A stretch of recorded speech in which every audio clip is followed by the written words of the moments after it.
Well, would you believe that? The Pittsburgh Penguins escape with a 6-5 overtime win over the Detroit Red Wings. I am Dan Kingerski on the Pittsburgh Hockey Now, the National Hockey Now YouTube channel. We're filming in cinematic tonight. We'll see how this turns out here at PPG Paints Arena. Do me a favor, like and subscribe somewhere down around there. Wild game. I don't think the Penguins ever really settled into anything remotely close to their best game. They scrapped, they clawed, they fought, they battled.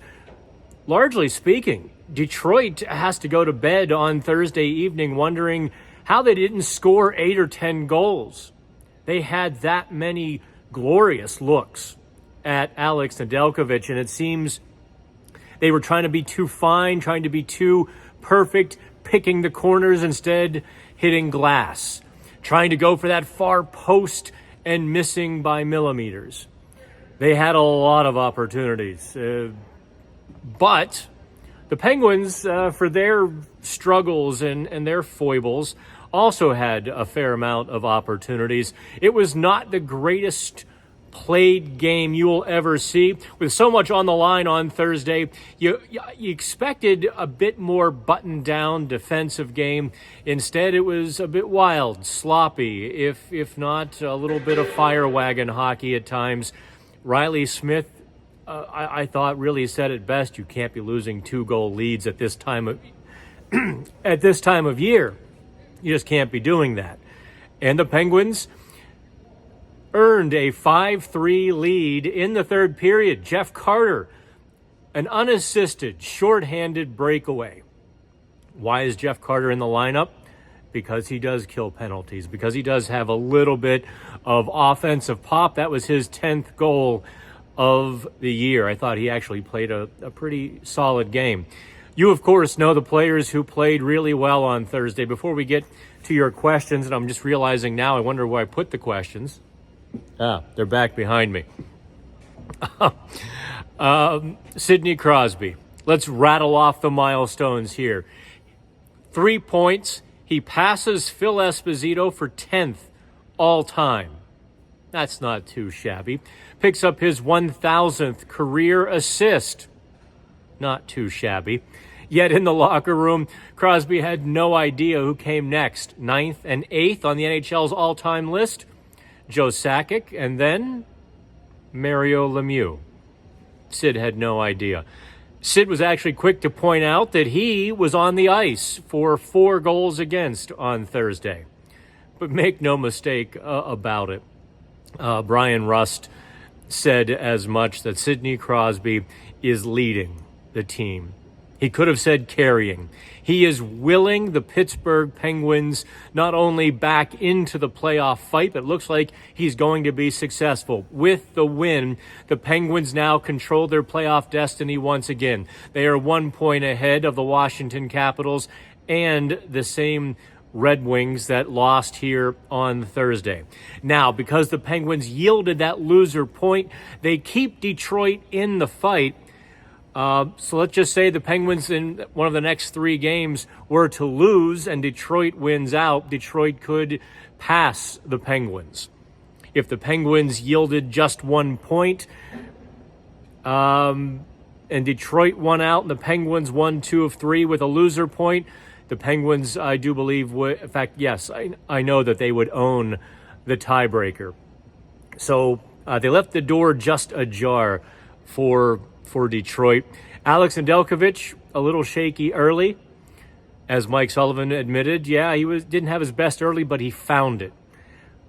There was a moment in the second period, and we're going to go back to Sidney Crosby before I get to your questions. We're under 5 minutes so far. Ben Sherratt was playing the Penguins just a little too handsy, a little too clingy. He was all over the Penguins like a blanket. And hey, if the refs are going to let you play that way, you absolutely take it. Don't take this as criticism of Sherratt, even though I'm sure some of you were getting a little frustrated with how much, he was kind of clutching, grabbing, holding, especially in the defensive zone. Crosby had enough. Midway in the second period, Sherratt kind of was interfering with Crosby, hands all over him, wouldn't let him get to the puck. So Crosby picked up his leg, almost like he was going to suplex him, and just drove him into the ice. Place goes nuts, bench goes nuts. Crosby and Sherratt sit down for a couple of minutes. Penguins add a big fourth goal not long after that. It looked like they were sailing. But these are the Penguins, and their warts were on full display. They gave up a goal in the last minute of both the first and second periods. They gave up a third period lead, a multi-goal third period lead, and they're going to have to figure out a way on this stuff. They're just going to have to kind of reconcile with themselves. They can't be stupid. And in both cases, they were stupid. The Penguins' top defensemen, both Chris Letang and Erik Karlsson, each scored a goal, but not until after some ghastly mistakes, pinches, turnovers that yielded Detroit goals. 4 of the 5 Detroit goals kind of directly on Letang and Karlsson. 2 first on Letang, and then the last 2 on Karlsson. That's the kind of stuff that that'll drive a coach to the bar. Sullivan probably needed a moment to calm down after the game, expressed how proud he was, saying, they rallied past that and it would have sunk most teams. I do think he's right about that. In fact, it would have sunk his team just a few weeks ago as well. Let's get to your questions here.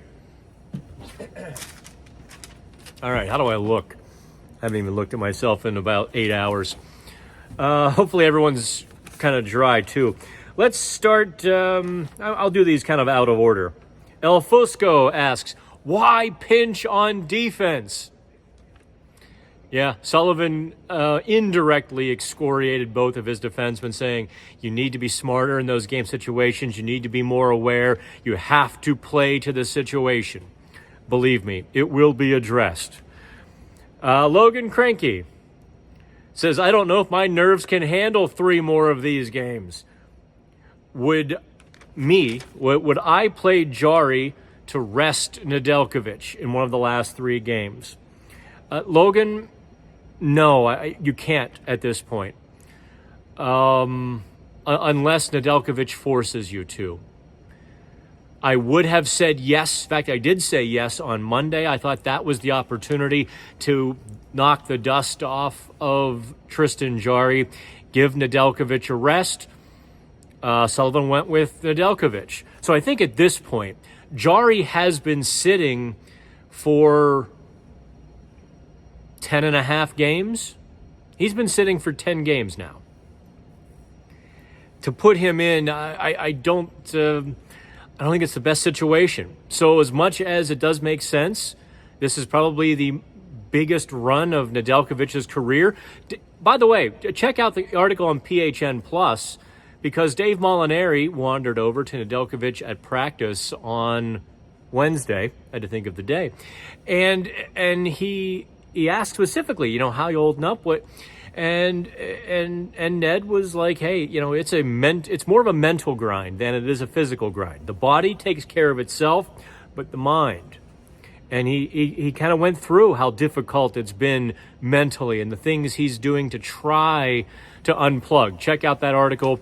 You will have to subscribe. Use code DAVE10 or Dan10 to save $10 on PHN Plus. But at this point, you've come this far. And I'll be writing about that on Friday, because I asked Mike Sullivan post-game, listen, how do you think Alex Nedeljkovic is tracking to this point? That's a lot of hockey. Puck use, he kind of hammers Karlsson and Letang, or lack of situational awareness. I think both guys would probably admit they screwed up pretty good on Thursday, but both guys should be pretty happy they got through it. Ryan Chepkovich asks, how do I think Brian Rust is playing? I think Rust is probably the Penguins' second best player right now behind Sidney Crosby. Rust is there step for step with Crosby. You see him just battling for pucks, desperately back-checking and forechecking. I think this is Rust's best stretch of hockey this season. He saved it for the biggest, and like Crosby, Brian Rust is delivering. So if you're a big Brian Rust fan, Ryan, you're getting your money's worth there. Dan P. Why was Drew O'Connor relegated to the third line, and why was Riley Smith elevated? Why do you care? Honest question, Dan. Why does it matter to you if O'Connor was put on the third line? Why does it matter if Riley Smith was elevated if it yielded results, which it did? I'm going to let you think about that one for a minute. In fact, I'm not going to answer it. I think it's kind of obvious. Now, I will say what Mike Sullivan says. He's like, listen, we can put Drew O'Connor anywhere. It was a gut feel. Riley Smith was going. And by the way, he was. Smith had one of his better games, one of his best games, actually, on Thursday. And Drew O'Connor he was hustling, he was scrapping, but he didn't have his best, and Sullivan played a gamble or played a hunch. Why does it matter if the coach thinks a player is playing well and elevates him? I'm sure this is a prelude to a fire, Mike Sullivan. Mike Sullivan hates young players. King Gursky, you love Mike Sullivan. No, I just give it to you straight without all the stuff, all the baggage or the agenda or the narrative. Let's see here. Roman Dago says the first 60 minutes perfectly encapsulated the Penguins season. Yeah, absolutely right. And Jen Anderson asked, what is my favorite hockey arena snack? You know, it would surprise you how much we discuss this amongst ourselves. I kid you not. That's not sarcasm and that's not exaggeration. We discuss, we rank, we debate which arena has better snacks and food, which one we can't wait to get to because of the in-game meal offerings. I know it's a rough life. But of course, we also have to fly at 5:30 a.m. into God knows where, rent a car, and drive all night and the other stuff that goes with it. So if we get a cup full of M&Ms or Twizzlers or I hate when the arenas like Buffalo's Buffalo brings out like one pizza for 30 people. That doesn't last very long. Where were we? Toronto brings out pizza. You have to get there quick, but the pizza's not bad. They bring that out in intermissions. Philadelphia has a candy like a candy buffet. Every candy, like you walk up to the counter in Dollar General, and it's all right there. That's like Philadelphia. That's pretty good. I think everyone's favorite, or at least a lot of our favorites, is Montreal. They have hot dogs every time. And I'll tell you a little secret. Maybe I shouldn't. It's widely rumored that Sidney Crosby has a few of those Montreal hot dogs with the toasted bun sent down to the locker room pregame. Just maybe it's a little thing of his. I enjoy the hot dogs in Montreal too. Detroit has Little Caesars pizza and breadsticks, so that's pretty good. New Jersey has ice cream, but it's like the little ice cream bars. Like